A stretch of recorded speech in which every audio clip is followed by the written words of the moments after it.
গত ৯ই মে সারা রাত ধরে ধাপে ধাপে পাকিস্তানের কোমর ভেঙে দিয়েছে ভারতীয় সেনা। অপারেশন সিঁদুরের মাধ্যমে ভারত একটা ছোট্ট টিজার দিয়েছিল। প্রায় ১০০-এর বেশি জঙ্গি মুক্ত হয়েছিল।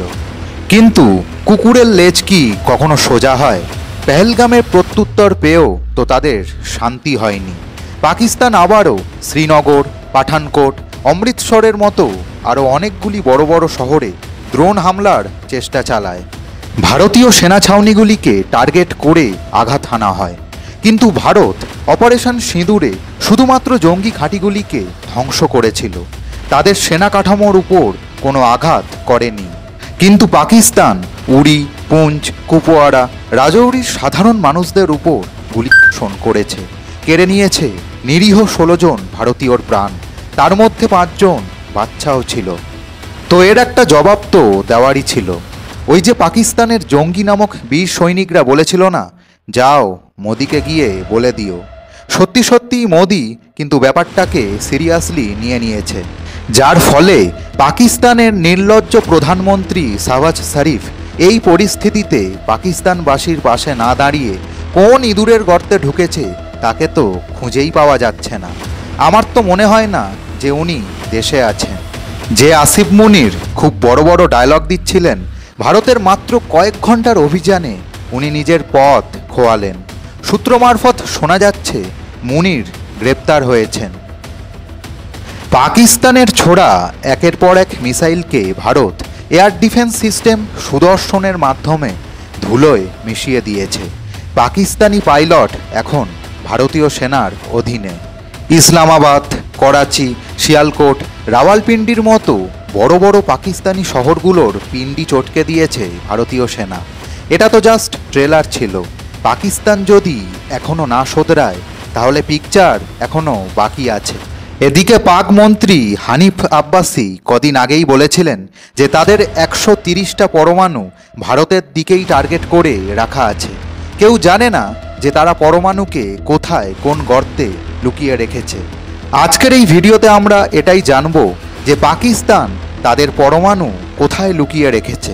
যদিও এটিকে সঠিকভাবে বলা খুবই কঠিন, তবুও উপগ্রহ চিত্রের তথ্য অনুযায়ী আমরা বেশ কয়েকটি জায়গার নাম এই ভিডিওতে জানব যেখানে পাকিস্তানের ব্রহ্মাস্ত্র থাকার সম্ভাবনা সব থেকে বেশি। তো চলুন ভিডিওটিকে শুরু করা যাক। ফেডারেশন অফ আমেরিকান সায়েন্টিস্টের রিপোর্ট অনুযায়ী স্যাটেলাইটের মাধ্যমে কয়েকটি জায়গাকে চিহ্নিত করা হয়েছে। মনে করা হচ্ছে এই সব জায়গাতেই পাকিস্তান তাদের পরমাণুকে লুকিয়ে রেখেছে। গুজরানওয়ালা হল লাহোরের উত্তরে অবস্থিত পাকিস্তানের আধুনিকভাবে সজ্জিত একটি শহর। এটি উত্তর পাঞ্জাবের ঐতিহাসিক মাজা অঞ্চলের একটি অংশ। এই গুজরানওয়ালা দুর্গ ভারতীয় সীমান্ত থেকে প্রায় ৬০ কিলোমিটার দূরে অবস্থিত। এই বেসটি প্রায় ৩০ বর্গ কিলোমিটার এলাকা জুড়ে রয়েছে। এই এলাকার উপগ্রহ চিত্রের মাধ্যমে বেশ কয়েকটি এনএএসআর ক্ষেপণাস্ত্র লঞ্চারের ট্রাক দেখতে পাওয়া গেছে। এনএএসআর হল পাকিস্তানের তৈরি শর্ট রেঞ্জের ব্যালিস্টিক মিসাইল। এখানে পাকিস্তান তাদের ব্রহ্মাস্ত্র লুকিয়ে রাখতে পারে বলে মনে করা হচ্ছে।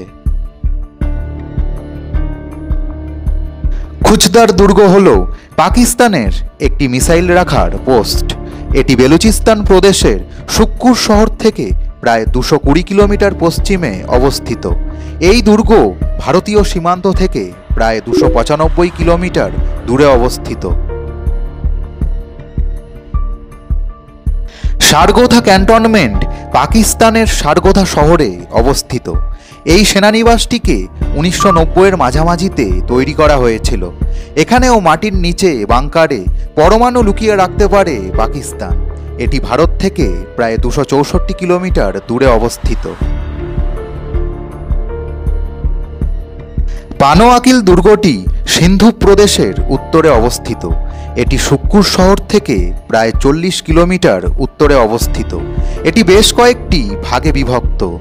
মোট ২০ বর্গ কিলোমিটার এলাকা নিয়ে তৈরি এই পানোয়াকিল সেনানিবাসে রয়েছে একটি মূল দুর্গ, একটি অস্ত্র ডিপো, একটি টিএল এরিয়া, একটি এয়ারপোর্ট এবং একটি শুটিং রেঞ্জ। ভারতীয় সীমান্ত থেকে পানোয়াকিল দুর্গের দূরত্ব প্রায় ৮০ কিলোমিটার। স্যাটেলাইটের তোলা ছবি ইঙ্গিত দিচ্ছে যে এই এরিয়াতেও পাকিস্তান পরমাণু লুকিয়ে রাখতে পারে। সম্ভাবনা খুব বেশি।